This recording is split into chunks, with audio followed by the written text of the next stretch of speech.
Hey guys, today I'm going to be making a tutorial on how to make a Harry Potter video intro. So, it sort of looks like this, and I'll move that back a bit. It sort of zooms, oh, here we go. So, it sort of comes in from the front of the screen and moves backward. And there's two fonts here. This Harry Potter bit, that's in a font called Harry P, and this and a Philosopher's Stone, that's in the font Lumos. And these are both free fonts that you can download off the internet, and I'll show you, or in the description I'll give you some links to those.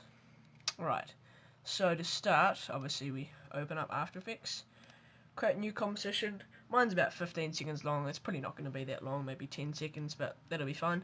Mine's in 1080 high def because I like clear things. Click OK. Alright, so in the description there'll be a link to download this project file, and it's got some resources in it, such as this video of clouds. It's got a little Harry Potter music on it as well.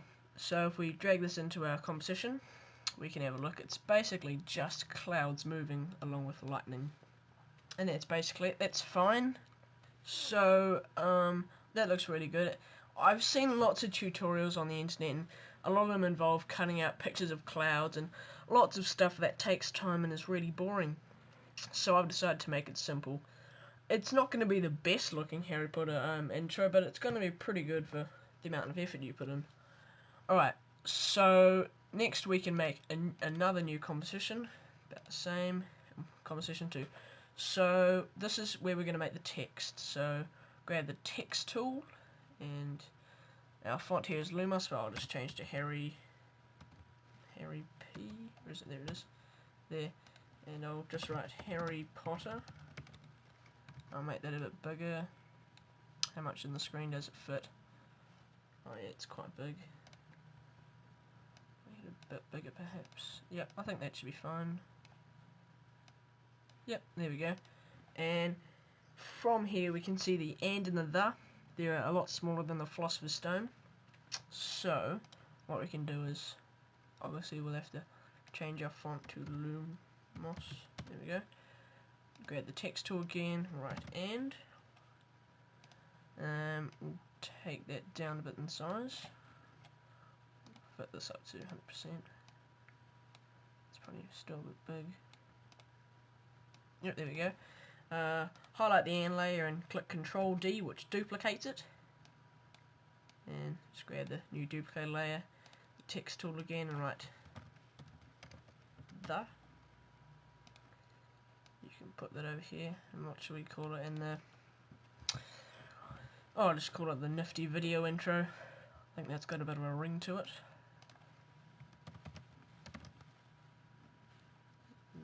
Video. And we'll make this a bit bigger, because on the thing it is. Yeah, that looks nice. And then nifty, and we'll duplicate that layer once more, and move across, and grab the text tool again, and we'll call it intro. There we go, and we'll stick that about there. I think that sort of follows the same sort of layout as that. I think it looks quite nice. Alright, so what we're going to do now is we're going to pre-compose this composition. So we can press Ctrl A and highlight all of these layers. Right click, pre-compose. We're going to call it text. So that'll show up in this comp here, comp 2 text. So in the files, which are in the description, I also have another one which is called Photoshop Texture Grunge. So that's the picture that's going to be behind the text, and we'll drag that in here. What we'll do is we'll find one of these, we'll open these up, and mode, we'll put it on overlay, which is there, and we'll put this on alpha matte. So all it's done is if you can't see, it's put the picture behind the text, but it doesn't really look very 3D, it's not really coming at you. So what we can do is we can get the text layer, press Ctrl D, duplicate it, bring this one down to the bottom, and we'll right click, we'll click, is it layer styles, bevel and emboss. Now I'll just make this a bit bigger for you guys so you can see it. Here, so we've got style and a level. We'll change the technique to chisel hard. We'll change the size to 120. Change the angle to 20 degrees. Highlight opacity we will make 60. And shadow opacity we'll just make 50.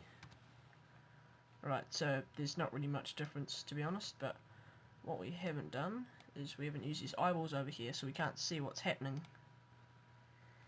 So if you just have these two eyeballs on and not the top text layer, you can see that it's got a really nice 3D effect, so it looks like it's real.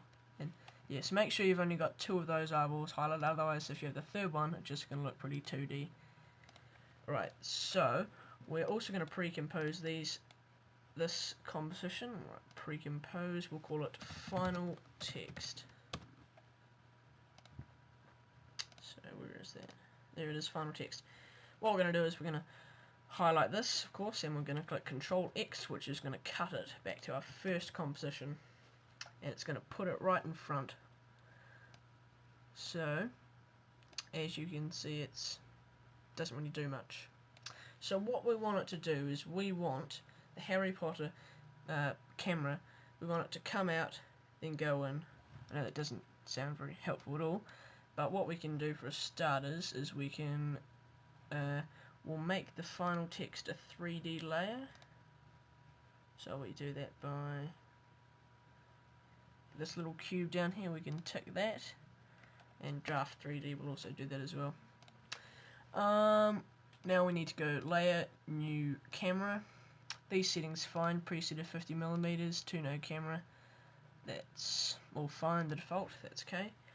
Now what we want to do is we want to come up here to the camera. It'll probably be on this one, but what you do is you drag your mouse down, and we're going to be using the Track Z camera tool. So that allows us to move back and forth in Z space. Track X and Y will be sideways, and orbit just means going around in 360 degrees. So we'll use the Track Z camera tool, and if we move it up, we see it goes like that. We move it down, it goes in. So what we're going to do is I'm going to pop it there for a minute. We'll drag it back to the start of our project, and we'll just make sure this is nicely in the center. I think that looks fine. We'll go to camera, transform, and we're gonna keyframe the point of interest, the position, and the Z rotation. So it's not really well. So what we're gonna do now is we're gonna grab the Z tool. We're gonna bring it right into Z space. We're gonna bring it right out so you can't see anything, which is about there. That looks nice.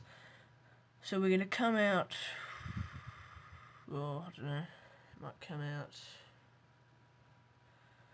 I'll bring it out to about 6 and a bit seconds for now, and what we'll do is we will bring it back into Z space. We'll bring it nicely so it comes in, and yeah, I think that looks pretty good.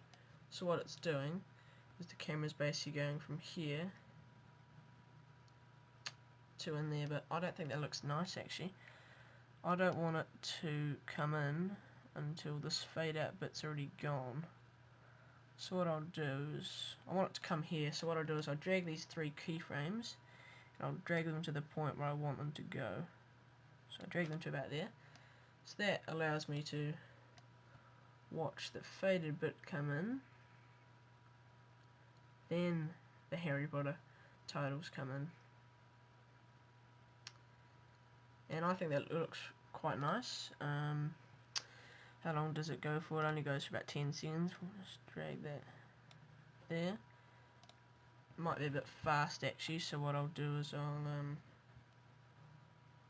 bring this back to about here. And I'll just render this out, so I'll just pause the video and then I'll unpause it when I'm finished.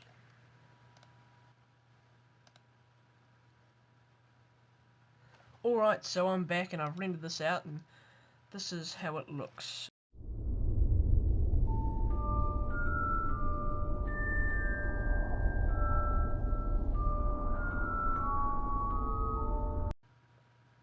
But I think that looks really nice, and I think it's easy, and yeah. So thanks for watching this tutorial. If you've got any questions, please just ask away. I'll include all the files you need, including this actual project file, in the description. And thanks for watching. Cheers.